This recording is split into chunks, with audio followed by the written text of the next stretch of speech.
आधुनिक हिंदी कविता के स्वर्ण युग के रूप में जिस कविता को बार बार याद किया जाता है, उसका पठन पाठन, उसका शिक्षण प्रशिक्षण किया जाता है, उसमें शोध की जाती है और आनंदानुभूति का अनुभव किया जाता है, वह हिंदी की छायावादी कविता कहलाती है। इस छायावाद के प्रमुख कवियों की बात करें तो चार प्रमुख कवि जिनको आधार स्तंभ छायावाद का कहा जाता है, वो चार आधार स्तंभ महाकवि जयशंकर प्रसाद, जो इस युग के इस काव्यधारा के प्रवर्तक हैं, नेतृत्व देने वाले हैं। सुमित्रानंदन पंत, जो कोमल कांत पदावली के प्रणेता हैं। सूर्यकांत त्रिपाठी निराला, जो महाप्राण कवि हैं। और महादेवी वर्मा, जो महीयसी महादेवी हैं, पृथ्वी के समान विराट श्रांत भाव वाली, आत्मसात कर लेने वाली ऐसी महान कवित्री हैं। इन चारों आधार स्तंभों के अतिरिक्त भी कुछ कवि छायावाद से जुड़े रहे, छायावादी कविता का सृजन करते रहे। यह अलग बात है कि उन चार आधार स्तंभों की तुलना में इनका प्रदेय कुछ कम रहा हो, कुछ ख्याति और प्रसिद्धि कम रही हो, लेकिन ये भी कवि सब बहुत ही महत्वपूर्ण, बड़े यशस्वी, बड़े पठनीय कवि माने गए हैं, जिनमें डॉक्टर रामकुमार वर्मा, हरिवंश राय बच्चन, जिन्होंने अपनी कविता, अपने गद्य, अपनी आत्मकथा, अपनी जीवनी आदि के माध्यम से, गद्य पद्य पर अपने अधिकार के माध्यम से और अनुवाद चेतना, रुबाइयात उमर खय्याम का फिट्जराल्ड के माध्यम से अंग्रेजी से हिंदी में मधुशाला के रूप में अनुवाद करने वाले। भगवती चरण वर्मा, जिन्होंने उपन्यास, कहानियां, नाटक, इन सब की दृष्टि से बहुत महत्वपूर्ण साहित्य सृजन किया। नरेंद्र शर्मा, बालकृष्ण शर्मा नवीन, कभी कुछ ऐसी तान सुनाओ, सब उथल पुथल हो जाए, एक हिलोर इधर से आए, एक हिलोर उधर से आए। ये जो इस तरह की राष्ट्रीय जागरण की, जन जागरण की, राष्ट्रीय चेतना की, स्वातंत्र चेतना की, सांस्कृतिक राष्ट्रवाद की कविताएं लिखने वाले चार बड़े आधार स्तंभ छायावाद के, उनके अतिरिक्त ये पांच कवि विशेष रूप से उल्लेखनीय माने जाते हैं। उनके अतिरिक्त कुछ कुछ छायावादी कविता रामेश्वर शुक्ल अंचल, रामधारी सिंह दिनकर आदि के लेखनी से, सृजन से भी मिलती है। अगर समग्र रूप से छायावादी काव्य की प्रवृत्तियों पर दृष्टि डालें तो आत्माभिव्यक्ति, जिसे वैयक्तिकता भी कहते हैं, वह इसका पहला महत्वपूर्ण गुण है, उसकी विशेषता है। सौंदर्य भावना, क्योंकि ये सौंदर्य के चितेरे कवि हैं। प्रकृति का सौंदर्य हो, रूप का सौंदर्य हो, चाहे श्रद्धा की बात हो, चाहे निराला की जूही की कली की बात हो, महादेवी वर्मा के आलंबन की बात हो, पंत के आलंबन की बात हो, कामायनी में और आंसू में, प्रसाद या लहर में जिस नारी सौंदर्य, स्त्री सौंदर्य इनकी परिकल्पना करते हैं, उससे पता लगता है कि सौंदर्य भावना भी छायावादी काव्य की एक बड़ी प्रवृत्ति है। श्रृंगारिकता, संयोग और वियोग दोनों का बड़ा विलक्षण चित्रण, वर्णन छायावादी कविता में मिलता है। रहस्य भावना की अभिव्यक्ति, यह भी इस युग की एक मुख्य प्रवृत्ति मानी जाती है, क्योंकि आत्मा में परमात्मा की और परमात्मा में आत्मा की छाया की बात कवि स्वतः कर रहे हैं। वेदना और करुणा की अभिव्यक्ति इस युग की कविता में, समस्त कवियों के काव्य में सहज ही उपलब्ध होती है। मानवतावादी दृष्टिकोण, जहां पहुंच अनजान क्षितिज को मिलता एक सहारा। ये जो चेतना है, ये सभी छायावादी कवियों के काव्य सृजन में दिखाई देती है, जहां वो मनुष्य को देश या विदेश कहीं का हो उसे एक ही मानते हैं और उस आत्मा के विस्तार को वो पूरी सृष्टि में देखते भी हैं। प्रकृति पर चेतना का आरोप यह भी वो बार बार करते हैं और प्रकृति के आलंबन रूप में, उद्दीपन रूप में, आलंकारिक रूप में चित्रण की कविता का सृजन भी छायावाद के कवि बार बार करते हैं। स्वच्छंदतावाद इस युग की एक मुख्य प्रवृत्ति है, इसलिए कुछ लोग उसे छायावाद अर्थात स्वच्छंदतावाद भी कहते हैं। स्वच्छंदतावाद में कवि अपने छंद यानी बंधन को स्वीकार करता है और लोक के, समाज के नियमों, बंधनों को स्वीकार नहीं करता। देश प्रेम, राष्ट्रभक्ति, राष्ट्रीयता की भावना, ये सब भी इस युग की कविता में सभी कवियों में कुछ कम और कुछ ज्यादा ये उपलब्ध होती है। जहां तक शिल्पजन्य प्रवृत्तियों की बात है, वह भी छायावादी कविता को एक अलग छवि, एक अलग पहचान प्रदान करते हैं। गीति शैली का प्रयोग ये कवि विशेष रूप से करते हैं। इनकी कविता में गीति तत्व, आंतरिक अन्विति और तुक के साथ कविता का प्रवाह, यह सब सहज ही उपलब्ध होता है। चित्रात्मकता अथवा बिंबात्मकता, बीती विभावरी जागरी, अंबर पन घट में डुबो रही तारा घट उषा नागरी, या मेघ में आसमान से उतर रही थी संध्या सुंदरी धीरे धीरे धीरे धीरे, या पेट और पीठ मिलकर हैं एक चल रहा लकुटिया टेक, मुट्ठी भर दाने को भूख मिटाने को, ये जो पूरा एक चित्र बनता है, वह तोड़ती पत्थर इलाहाबाद के पथ पर, वो बात बादल राग की हो या अन्य किसी कविता के शीर्षक को भी हम उठाकर देखें, प्रतीकात्मकता, लाक्षणिकता, नए नए छंदों का प्रयोग, अनुप्रयोग, आलंकारिकता का बाहुल्य, ये सब इस युग के कवियों की विशेषताओं को रेखांकित करता है।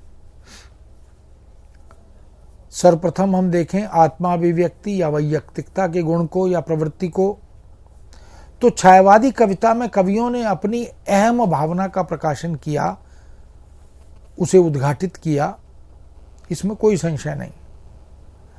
कवि अपनी सुख दुखात्मक अनुभूतियों और कल्पनाओं और भावनाओं को अभिव्यक्ति प्रदान करते चलते हैं। प्रसाद, पंत, महादेवी और निराला सभी कवियों ने निजी अनुभूतियों को, व्यक्तिगत अनुभूतियों को अभिव्यक्ति करने में कोई संकोच नहीं किया।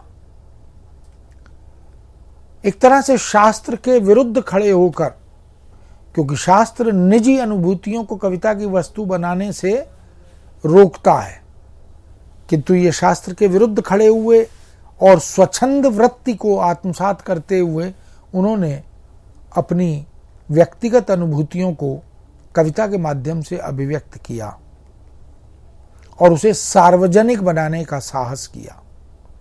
प्रसाद की आंसू बड़ी महत्वपूर्ण, बड़ी सुंदर कवितात्मक रचना है। व्यथित हृदय की संवेदना, वह वेदना व्यक्तिगत मात्र नहीं रह जाती, उसमें प्रत्येक प्राणी अपनी वेदना को देखने और अनुभव करने का कार्य करने लगता है। कवि प्रसाद आंसू को घनीभूत पीड़ा कहकर अभिहित करते हैं और वो कहते हैं, जो घनीभूत पीड़ा थी मस्तक में स्मृति सी छाई, दुर्दिन में आंसू बनकर वह आज बरसने आई। बच्चन आज मुझसे दूर दुनिया इस शीर्षक से जब गीत लिखते हैं तो उनके जीवन के एकाकीपन का द्योतक वह गीत बन जाता है। निज सुख दुख को व्यक्त करने की प्रवृत्ति प्रसाद की कविताओं में भी प्रचुर मात्रा में मिलती है। इस शिथिल आह से खिंचकर तुम आओगे आओगे, इस बड़ी व्यथा को मेरी रो रो कर अपनाओगे। छायावादी कविता में व्यक्ति को मन का प्रतिबिंब चित्रित किया गया। व्यक्ति का जो मन है उसका वो प्रतिबिंब बनकर आता है। भगवती चरण वर्मा, टेढ़े मेढ़े रास्ते उनकी प्रसिद्ध रचना, नरेंद्र शर्मा, हरिवंश राय बच्चन, इन सब ने कविताओं में आत्माभिव्यंजना का उसकी चरम सीमा तक पहुंचने का प्रयास किया है। भगवती चरण वर्मा तो जितने अच्छे गद्यकार उपन्यासकार हैं उतने ही श्रेष्ठ कवि भी हैं। इन दीवानों की क्या हस्ती है, आज यहाँ कल वहाँ चले, मस्ती का आलम साथ चला, हम धूल उड़ाते जहाँ चले। अब ये जो स्वातंत्र चेतना है, ये जो राष्ट्रीय चेतना है, वह इन सभी कवियों की कविता में सहज ही उपलब्ध होती है। छायावादी कवि, सभी कवि प्रेम के चितेरे कवि थे, इसलिए उनकी कविता में व्यक्तिनिष्ठता रह रहकर मुखर हो उठती है। इसमें मिलन की अनुभूतियां कम हैं और विरह का रुद्न अधिक है। भावुक कवि हृदय को संपूर्ण प्रकृति मानव की ही तरह प्रतीत होती है। यदि कवि मन उदास है, दुखी है, रुदन कर रहा है, तो प्रकृति में भी उसी भाव का प्रतिबिंबन होता है। कवि प्रकृति के कण कण को, तत्वों को उसी उदासीनता से ग्रस्त देखता है। क्रियाशील एवं संवेदन गामी वो प्रतीत होने लगता है। प्रसाद का विरही मन इसीलिए कहता है, विस्मृत हों वे बीती बातें, अब जिनमें कुछ भी सार नहीं, वह जलती छाती न रही, अब वैसा शीतल प्यार नहीं। सब अतीत में लीन हो चली आशा मधु अभिलाषाएं, प्रिय की निष्ठुर विजय हुई, पर यह तो मेरी हार नहीं। ये जो प्रसाद की चेतना है, उस दिन जब जीवन के पथ में छिन्न पात्र ले कंपित कर में एक अनजाने निकट नगर में आ पहुंचा था एक अकिंचन, या उठ उठरी लघु लघु लोल लहर। इस तरह की कविताओं से प्रसाद की अनुरागमयी चेतना, प्रेम से सिक्त चेतना का अनुभव हम कर सकते हैं। इसी व्यक्तिनिष्ठता के प्रभाव में बादल राग कविता में निराला स्वयं को ही बादल रूप में प्रस्तुत करने लगते हैं। छायावादी गीतिकाव्य की जान इसी व्यक्तिनिष्ठता में है। नारी सौंदर्य को भी इन कवियों ने पूर्ण उत्कर्ष प्रदान किया है। प्रसाद कामायनी में बहुत सुंदर सुंदर चित्र श्रद्धा के इड़ा के उकेरते हैं।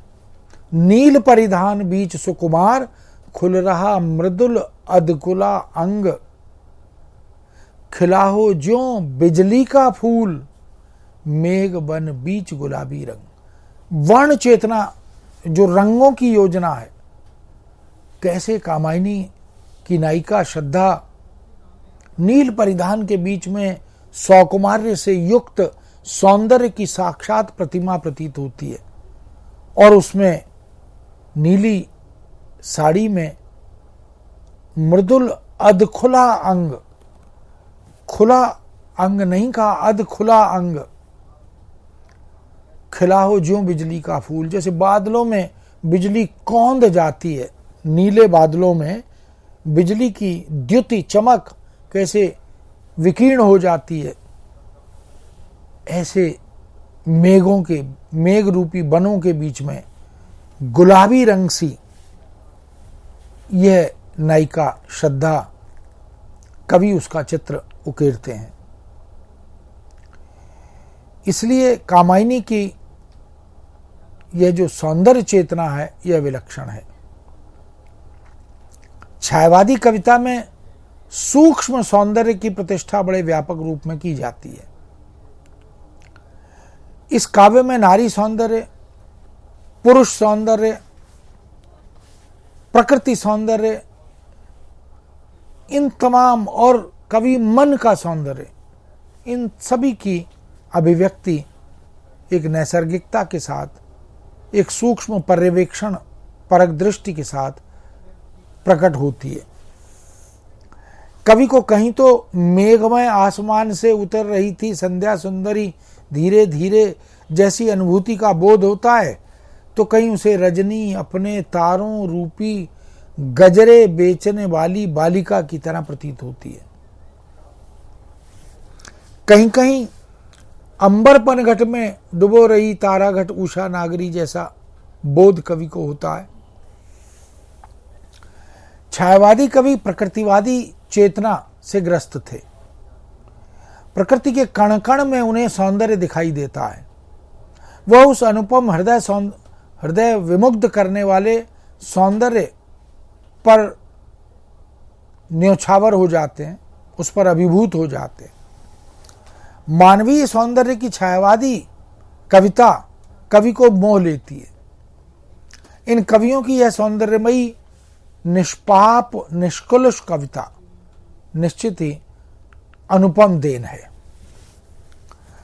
श्रृंगारिकता छायावादी कविता की एक और प्रवृत्ति है। रीतिकालीन हिंदी काव्य में श्रृंगार का उद्दाम वर्णन मिलता है, किंतु छायावाद में उस तरह से श्रृंगार का वर्णन जैसे रीतिकाल में अनेक स्थलों पर मिलता है, वैसा चित्रण जो विभत्स हो, जो ग्राह्य ना हो, स्वीकार्य ना हो, उसको कवि ने ग्रहण नहीं किया। छायावादी कवियों ने श्रृंगार को उदात्त भावना के साथ अपनाया,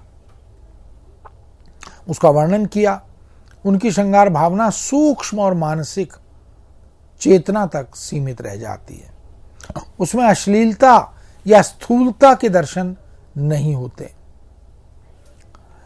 प्रसाद, पंत, निराला, महादेवी सभी के काव्य में अत्यंत मर्यादित श्रृंगार, संयत श्रृंगार वर्णन मिलता है। कहीं कवि नरेंद्र शर्मा, अंचल, बच्चन, इन सब के काव्य में भी श्रृंगार वर्णन आया है, और कहीं कहीं वहां मांसल या स्थूल भी हो जाता है। किंतु छायावादी अन्य चारों आधार स्तंभ बने कवियों के काव्य की मूल प्रवृत्ति में श्रृंगार का यह खुलापन उस तरह से नहीं मिलता। इन कवियों के काव्य में प्रेम वर्णन भी सात्विक और एकनिष्ठ रूप में वर्णित होता है। सात्विक भाव का प्रेम, इसका मतलब ये जो प्रेम है ये वास्तव में उदात्त भावना, लोकोत्तर भाव वाला प्रेम है।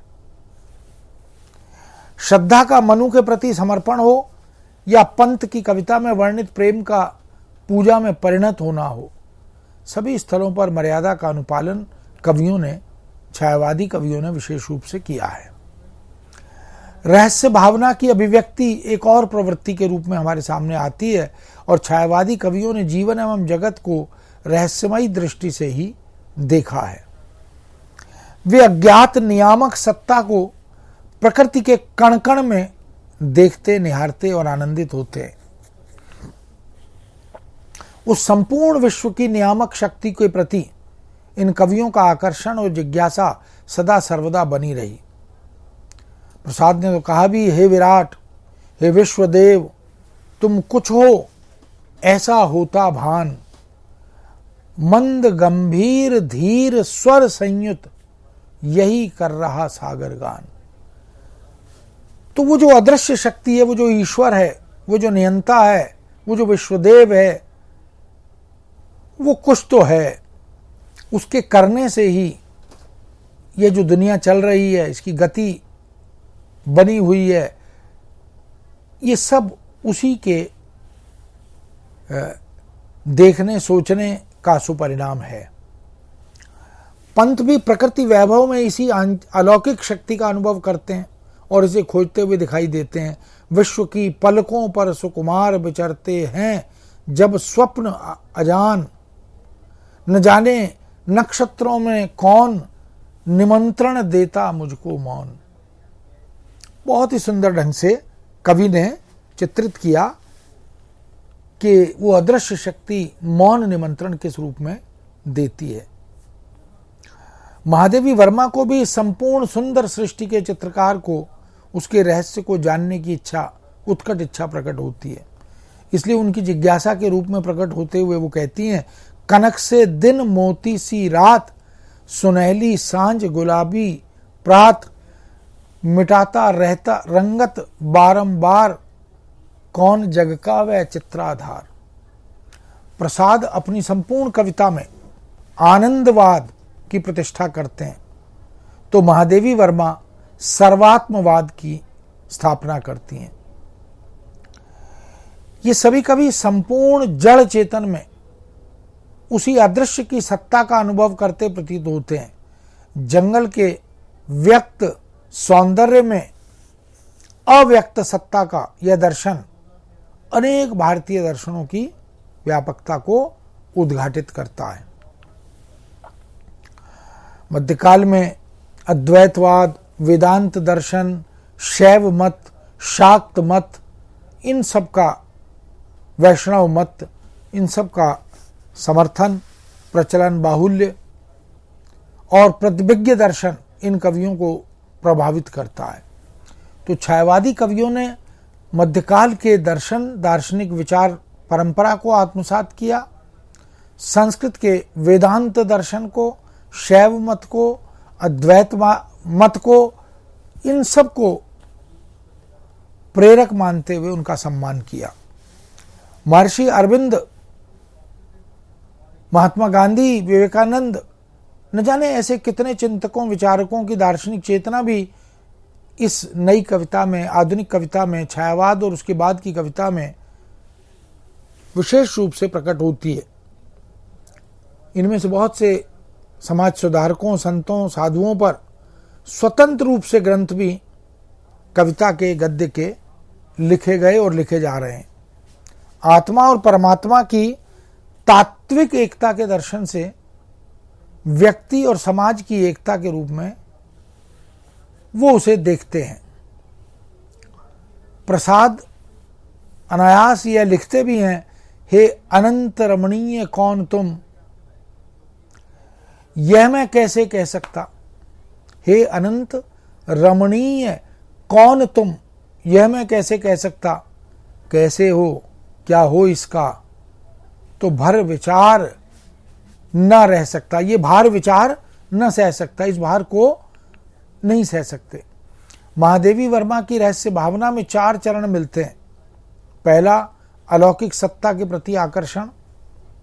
दूसरा, अलौकिक सत्ता के प्रति दृढ़ता अनुराग। तीसरा, अलौकिक सत्ता के प्रति विरहानुभूति। और चौथा, अलौकिक सत्ता के प्रति मिलन की उत्कट इच्छा। महादेवी वर्मा एक क्षण भी अपने प्रिय से पृथक नहीं रहना चाहती। अदृश्य सत्ता के प्रति महादेवी वर्मा का पूर्ण अनुराग आद्योपांत बना रहता है। वे पूर्ण समर्पण के साथ उपस्थित होती हैं। उनके पास पूर्ण अद्वैत भाव स्पष्ट रूप से प्रकट होता है। वे स्वयं को अखंड सुहागिन मानती हैं। तभी वो कहती भी हैं, बीन भी हूं मैं तुम्हारी रागनी भी हूं।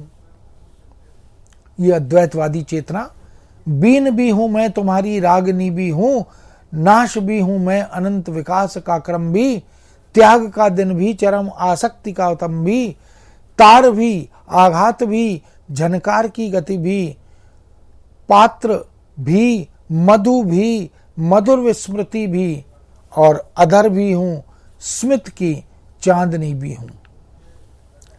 इस तरह हम देख सकते हैं कि विरहानुभूति की बड़ी विलक्षण अभिव्यक्ति छायावादी कविता में, छायावादी कवियों में मिलती है। ऐसे ही वेदना और करुणा, छायावादी काव्य में वेदना, करुणा, प्रेमजन्य पीड़ा, कहीं कहीं निराशा भी मिलती है। पंत तो वेदना और करुणा के कवि माने ही जाते हैं। वियोगी होगा पहला कवि, आह से उपजा होगा गान, उमड़कर आंखों से चुपचाप बही होगी कविता अनजान। प्रसाद ने आंसू का सृजन किया, वह तो पीड़ा का ही काव्य है। जो घनीभूत पीड़ा थी मस्तक में स्मृति सी छाई, दुर्दिन में आंसू बनकर वो आज बरसने आई। महादेवी ने यामा की भूमिका में दुख को सुख से अधिक महत्वपूर्ण बताया और लिखा कि दुख मेरे निकट जीवन का ऐसा काव्य है जो हमारे संसार को एक सूत्र में बांध रखने की क्षमता रखता है, और हमारे असंख्य सुख चाहे हमें मनुष्यता की पहली सीढ़ी तक भी न पहुंचा सकें, किंतु हमारा एक आंसू भी जीवन को अधिक मधुर, जीवन उर्वर बना देता है। और मनुष्य सुख को अकेला भोगेगा यह चाहता है, परंतु दुख सबको बांटता है। इस तरह मानवतावादी दृष्टि की बात हो, कवियों ने अपने समग्र अनुभूति में मानव और मानवता को समाहित किया। कामायनी तो मानवता के उत्थान की रचना ही है। श्रद्धा कामायनी में मनु जो नायक है वो मानव का प्रतीक है। उसके माध्यम से मनुष्य को कर्मण्यता और सतत उन्नति की प्रेरणा देती है। वह मनु के हृदय में निराश अथवा व्यर्थता बोध को निकालने की प्रेरणा देती है, उसे दृढ़ संकल्पी बनाने की बात करती है। बनो संस्कृत के मूल रहस्य, तुम्ही से फैलेगी यह बेल, विश्व भर सौरभ से भर जाए, सुमन के खेलो सुंदर खेल। निराला भिक्षुक, विधवा, तोड़ती पत्थर, बादल राग जैसी कविताओं के द्वारा शोषितों के प्रति गहन संवेदना प्रकट करते हैं। तुझे बुलाता कृषक अधीर, चूस लिया है उसका सार, हाड़ मास ही है आधार। पंत ने भी सुंदर है विहग सुमन सुंदर, मानव तुम सबसे सुंदरतम।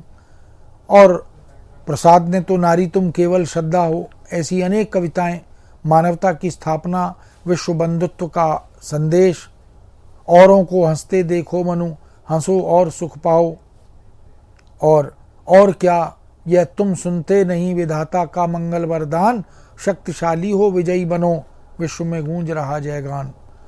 प्रकृति पर चेतना का आरोप छायावादी कवियों ने प्रचुर मात्रा में किया, मानवीकरण किया, और प्रकृति पर चेतना का आरोप करते हुए एक से एक सुंदर चित्र प्रसाद ने या अन्य कवियों ने उकेरे।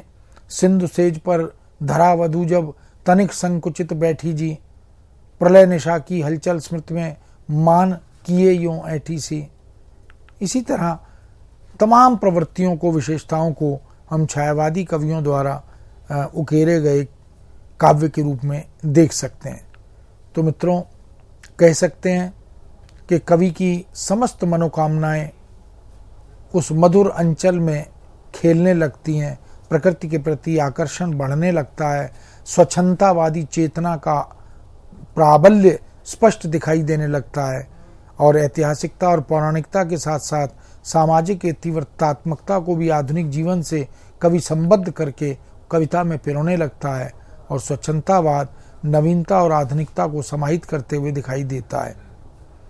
इन सब विशेषताओं, देश प्रेम, राष्ट्रीयता की भावना, अरुणिय मधुमेह देश हमारा, ऐसी अनेक कविताएं, हिमाद्रि तुंग शुंग से प्रबुद्ध शुद्ध भारती, पुरातनता का गौरव गान, राष्ट्रहित को सर्वोपरि मानने की भावना, आत्म बलिदान की चेतना, इन सब को हम देख सकते हैं। शिल्प की दृष्टि से भी गीति शैली का प्रयोग, यौवन और सौंदर्य की अनुभूतियों की सशक्त अभिव्यक्ति, भावावेग से परिपूर्ण कविता, संगीतात्मकता से परिपूर्ण और कोमल कांत पदावली से परिपूर्ण गीतों का, शशिमुख पर घूंघट डाले, आंचल में दीप छिपाए, जीवन की गोधूली में कौतूहल से तुम आए, ऐसे अनेक गीत जिसमें लक्षणा व्यंजना का रचनात्मक उपयोग किया गया, मानवीकरण की भावना को चित्रित किया गया। ऐसी छायावादी कविता में कथ्य और अभिव्यक्ति के स्तर पर जिस नए युग का आह्वान मिलता है, वह वास्तव में आधुनिक युगीन कविता का स्वर्ण युग बनने का अधिकारी दिखाई देता है। तो इस विषय को मित्रों यहाँ विराम देते हैं। पुनः आपके समक्ष नए विषय के साथ उपस्थित होंगे। आज्ञा दीजिए। नमस्कार।